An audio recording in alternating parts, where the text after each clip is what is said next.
Salam Fayyad, who is the former Prime Minister of the Palestinian Authority, who joins us now. Thank you very much indeed for joining us, sir. I'd like to start by asking you for your response to the latest comments made by the US Ambassador to Israel, Mike Huckabee, who has suggested that a two-state solution is not really one of Washington's policy goals right now. And he's also floated this idea of somehow carving out a state for Palestinians using territory from existing Muslim countries. What do you make of that? There are two parts to, first of all, thank you for having me on. There are two parts of the question. I'll begin with the latter part in reference to what the ambassador had to say about Arab Muslim countries carving out space for Palestinian state, and then move on to where Washington is on this important question. Mr. Huckabee, from all I know about him and his background, has long been in a space of delusion, maybe even lunacy, that is heavily populated by idiotic ideologues who believe that we Palestinians are an invented people. So in a way, of course, what he had to say about this in terms of carving out a space in Arab Muslim countries for Palestinian state is ludicrous, but it's not surprising given that particular background. Only under torture can I see some evolution, maybe positive evolution in his position, because from where this crowd is, which is not recognizing us as a people and describing Palestinians as an invented people, well, it seems to me that he has moved on now to recognize that we actually need a state. Where we beg to differ with him, of course, substantially, is on where that state needs to actually be established. So obviously, this is delusional. It's not surprising given his background. The more important question is where Washington is on this issue. I noticed from media reporting that State Department has declined comment on the ambassador's position or what he had to say. Ambassadors are known for many things, but the one thing that is constant about what ambassadors are supposed to be and do is to project the position of their own governments. So I hope that the State Department will go beyond declining comment and reaffirm a position or state a position with clarity as to where it really actually stands on the question of Palestinian statehood. Yeah, indeed. I mean, Washington has been quite vague in its response to those comments by Ambassador Huckabee. We do hear him frequently using terminology like Judea and Samaria, obviously biblical references to Palestinian territory. I'm wondering whether you think Huckabee has much of an impact on regional tensions and on regional diplomacy. Well, you know, anyway, he actually represents a continuation of a position taken by not his immediate predecessors in that position, but specifically David Friedman, who was U.S. ambassador to Israel under Trump administration, first Trump administration. They come from a background that does not recognize us as a people. Once again, they describe us as an invented people. So they are heavily invested in one side of the narrative, insofar as the historical or British mandate Palestine, if you will, our ancestral land in our own narrative, and in the Jewish narrative, in the way they describe it as land of Israel. So they have this disposition, which is based on prioritizing the Jewish narrative over the Palestinian narrative in a naked way. Most certainly, I do not know if his own position or what he has to say will have much of an impact. The question is, because this is something that has been going on for a long period of time. He's not the first one to say what he's reported to have said yesterday or the day before yesterday. This is a long-standing position on the part of a segment of extreme right-wing in various places around the world who simply do not believe that we Palestinians are entitled to a right to statehood. Do you think this... The other thing, if I may, Go ahead. I would like to say, I mean, the one obvious problem with this is in addition to it being unprincipled, totally flawed, is how is he going to deal with the fact, the expected, that we Palestinians reject that, and Arab and Muslim countries reject that as well.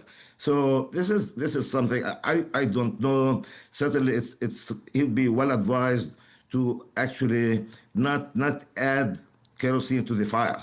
There are bad issues. The situation is very difficult as it is, and I think if I were him, I would heed my own advice. He has been for long a spokesman for an advocate for good night's sleep. I think he should heed his own advice on this. Okay, and I just want to ask you whether you think comments like his and no condemnation at any rate at this stage from Washington, does that draw into question the US's role as an honest broker in the peace process? Look, it's very clear that what he has said is on principle wrong. It's not only wrong-headed, but it's wrong. And most certainly one would expect more from the administration than declining a comment by State Department. To the extent that the United States is to play a role in moving things forward, it is absolutely important for the United States to affirm its position on the question of Palestinian statehood, a state on the territory Israel occupied in 1967. And a good way to begin that process is by having our right, Palestinians' right to a sovereign state on the territory Israel occupied in 1967, enshrined in UN Security Council resolution. That would be a very important step. If you do that, then I think this would bring to an end all of this jargon, all of this statements to the effect that, well, maybe if after all Palestinians are to have a state, they should look for somewhere else to have it. That's just simply not going to happen. Let's talk about one of the other key developments in the last 24 hours, which is the decision by 5 countries, amongst them the UK, to impose sanctions on 2 Israeli ministers. How unprecedented is that? It's, whether or not it's unprecedented, I do not know for sure. I cannot really comment on that. What I can tell you, it's long overdue. For sure, it's long overdue. These are elements of a government that has been following international law right, left, and center. And it's about time, actually, that accountability is established and exercised. For sure, statements are not enough. International conferences, paying lip service to the need for Palestinians to have a state, continuing to talk about like a 2-state solution, the abstract, without being specific on what needs to happen in order for that state to come into being. That's just not really going to help matters. And for sure, statements of this kind or positions of the kind espoused by the entire Israeli cabinet, and not only by these 2 ministers. I think it's about time for there to be accountability at the international level, for certain. So whether or not they're unprecedented, I do not know for sure, but I can tell you long overdue. Does it look and sound to you like a turning point? That remains to be seen, for sure. And oftentimes, it's what happens after governments take a position of the kind that you have just described. What they do afterwards is important, because oftentimes we hear statements. For example, take what has been said about the world being kind of fed up with the war continuing to go on in Gaza, war of annihilation, and the way it has been going on, prosecuted by Israel. And with that having been translated on, let's just get together and affirm commitment to 2-state solution and recognition of Palestinian state and all of that sort of thing. And now it's really has morphed into a conversation about a roadmap to recognition of statehood. Look, none of this is concrete enough. Even recognition of State of Palestine by itself, in the way that has happened so far in recent years, beginning in 2011 and 2012, although symbolically it's very important, but it's really about not much of anything. And what happens in the aftermath of making statements and staking out positions of the kind that I've just described is for there to be overcompensation.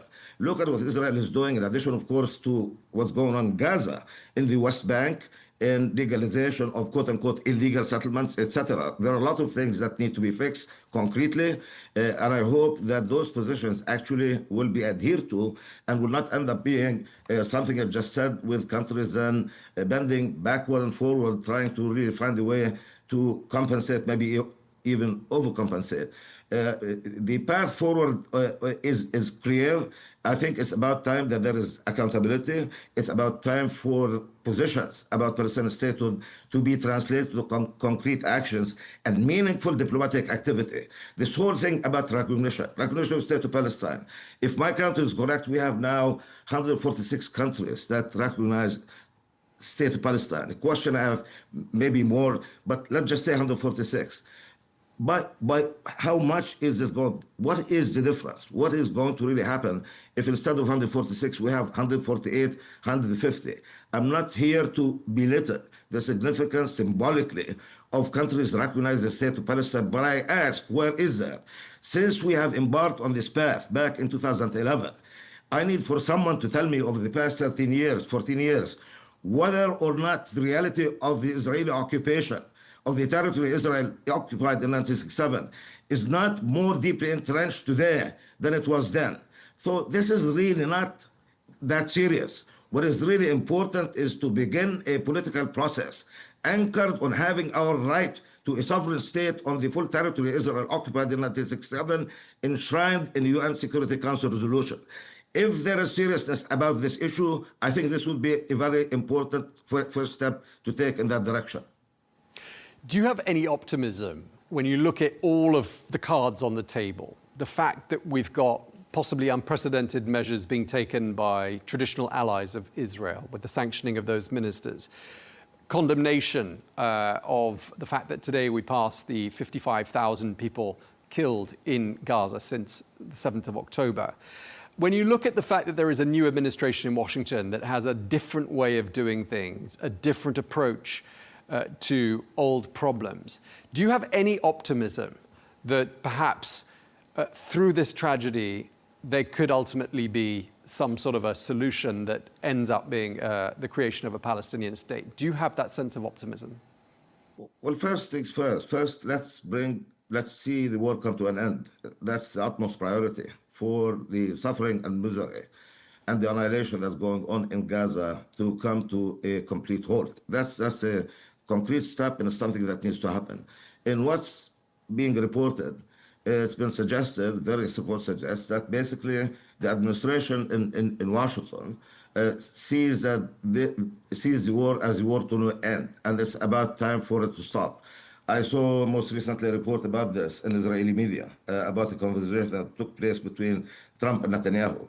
To the extent it's accurate, that's important, it's significant. I hope there'll be action consistent with the need to bring the war to an end. That's first things first. I would caution against kind of really moving from there to all of a sudden suggesting that, well, the end is near in so far as our struggle for freedom is concerned. That's something that requires a most deliberate, persistent, dogged pursuit of our right to establish state on the territory Israel occupied in 1967. That's a long journey. That requires a lot of investment, first and foremost on our part, because that's first and foremost a Palestinian responsibility before it is an American responsibility or an international community responsibility. The international community has a moral obligation to assist in bringing this conflict to an end in a way that actually sees come to fruition the emergence of a sovereign Palestinian state on the territory Israel occupied in 1967. That's important, but the heavy lifting in all of this begins with us Palestinians. We must assume full agency in the act of our own liberation. That's most important, beginning with unifying our own polity.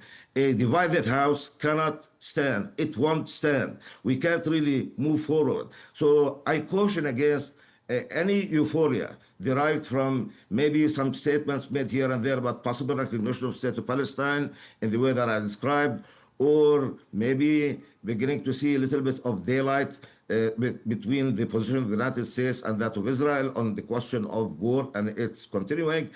All of that is significant, but I caution against jumping from that to all of a sudden beginning to talk about, well, let's just move on and throw a switch on that Palestinian state in order for it to come into being. That's just not going to happen. It's not realistic. There are a lot of requirements, but they begin by a serious pursuit on our part of statehood, if that is really what we want, if that is what our national project is about. The requirements for that are clear. They begin with us. We need the assistance and the support of the international community in this, but it really begins with us, and most of the responsibility toward that end actually resides with us Palestinians. That's how I see it. Just lastly, Mr. Fayyad, and then we're out of time. I want to ask you, because exactly a year ago, you wrote a piece in Foreign Affairs magazine, and you mentioned the, quote, calamitous loss of life, the untold destruction and misery the conflict has wrought. Here we are, 20 months into this conflict. As I said to you a moment ago, we've just passed the 55,000 killed in Gaza milestone. How does it make you feel that here we are a year on from when you wrote that piece and the suffering has only got worse? Yeah, more than devastating, of course, and most certainly not enough, if much of anything, was done about moving toward bringing the war to an end sooner rather than later. I argued in that piece, if you are referring to something I wrote in October of 2023, because subsequently in June of last year, after former President Biden floated his plan for bringing the war to an end, I wrote another piece, the same spirit, essentially in terms of what needed to happen. I thought it absolutely important for the war to be brought to an end virtually immediately, shortly after it started. I saw it as a war to no end relative to the objectives stated by the government of Israel. It's a war of retribution and restoration. Insofar as restoration is concerned, by that I mean deterrence. Leaving that aside, but if it's about retribution, how much is too much? It is very clear that most of the world, including Israel, see that this war has gone way too far relative to the goal of retribution on the part of the government of Israel. So it's overdue. It's something that needs to happen. It's devastating that the war is still going on, more so, as a matter of fact, that people's need for basic essentials, apart from, of course, saving themselves from the bullets and the bombs and bombardment and all, now looking for something to eat in the process of really getting to those distribution locations for them to get killed doing it.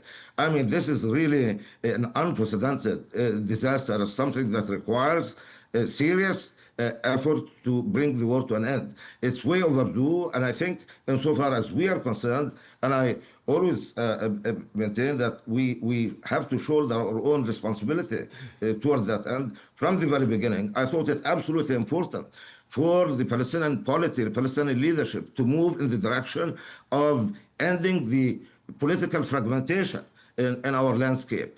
And about a year ago, little less than a year ago, little less than a year ago, all Palestinian factions meeting in Beijing agreed to a platform that would have been adequate to establish unity. And once again, we can't really move forward with a divided house. We must end this fragmentation, and it can be ended. This is a good starting point, and it by far beats anything, this chasing of a mirage, going to international conference here and there, seeking a recognition or pathway to recognition of what is now and so far has been sadly nothing more than political fiction, not only delusion, but fiction. Where is that state of Palestine for which we're really seeking recognition? What we need, once again, is a recognition of our right to it on the territory Israel occupied in 1967 in its entirety, enshrined in UN Security Council resolutions.